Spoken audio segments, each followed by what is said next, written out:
Okay, greetings. Greetings from Baker's Green Acres. This is Mark. And I'm doing something today, and I just thought I'm seeing a couple of things that people don't see every day, and they're kind of interesting things. Now, a lot of times I take you guys out to the field, and we look at Mangalitsa pigs. Now, if you're not familiar with the Mangalitsa pig, it's a Hungarian pig, and they've only been in our country for about 10 years now. And I've been going steady with them, and as I go, I see things that I didn't see before. I think when I got into them, it was like, oh, this is a high-end deal, and chefs will love them, and da-da-da-da-da.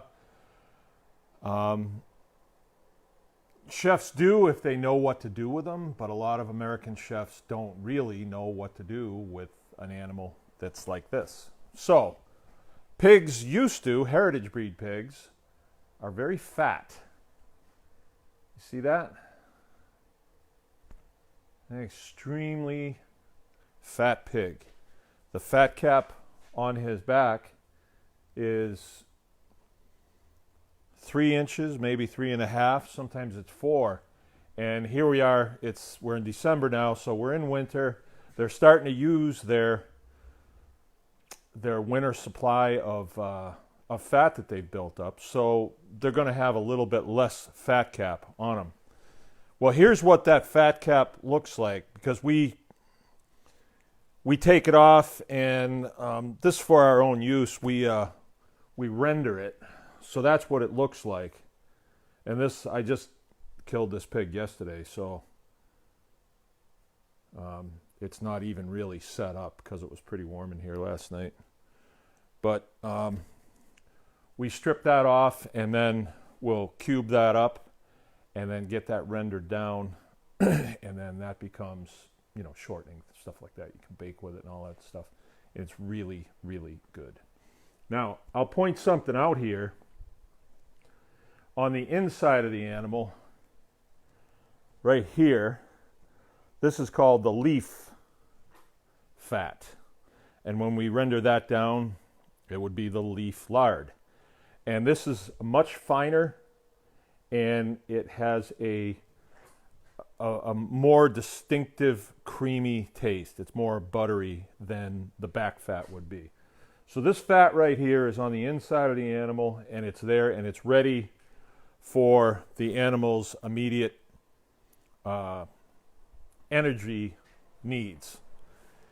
Well, the reason I decided to make this is because I was in here, and one of the halves we're just going to use here at this house, and I'm cutting up what's known as the coppa.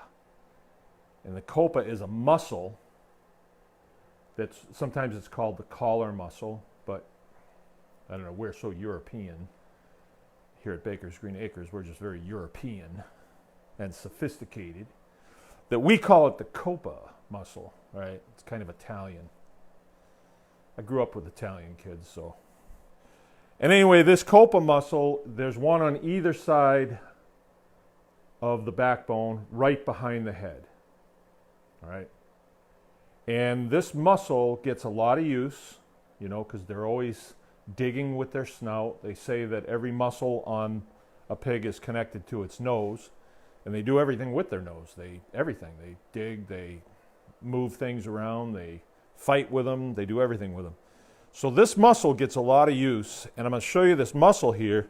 And if you didn't know better, if you weren't able to trust me 100%, you might think that that's beef. You might. See how red that is? This is known as a red-meated pig. All pigs would be red-meated. The redness has to do with the hemoglobin that is in the pig's blood that goes through the muscles to bring oxygen and nutrients and all that stuff.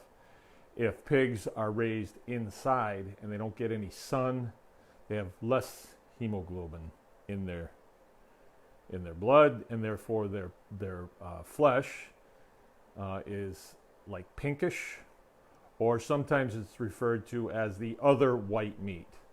All right, but this is what you want to be eating. You don't want to be eating that other white meat. If you want white meat, go to chicken. That's what I could say. Anyway, I've just cut this Coppa Muscle up, and that will be on our table tonight. And you can see there's an awful lot of fat that's intermuscular, they call it. Here's a tremendous example of intermuscular fat.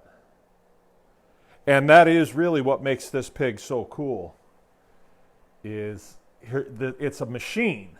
You know, the pig is like a machine that can take carbohydrates and turn them into proteins and fats.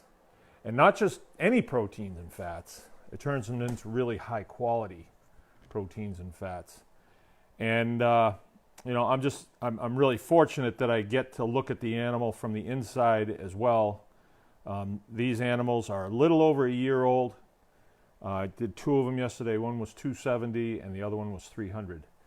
And you know, these have had absolutely no medications. They've never had a sick day in their life. I wouldn't even say that they had one bad day. And you want to talk about a tough animal. You could come here right now and there's a shelter up on the hill that's I put straw in probably a month ago. Nope, they sleep right out in the open, right in the snow. And people have come here and said, "Oh, gee, it seems cruel." Well, they have a place they could go, but they are so tough. I mean, they're tougher than Chuck Norris. That's how tough they are. Marblehead. So, yeah, I just wanted to show you that. Remember, this is Mark Baker's Green Acres, and remember, anyone can farm.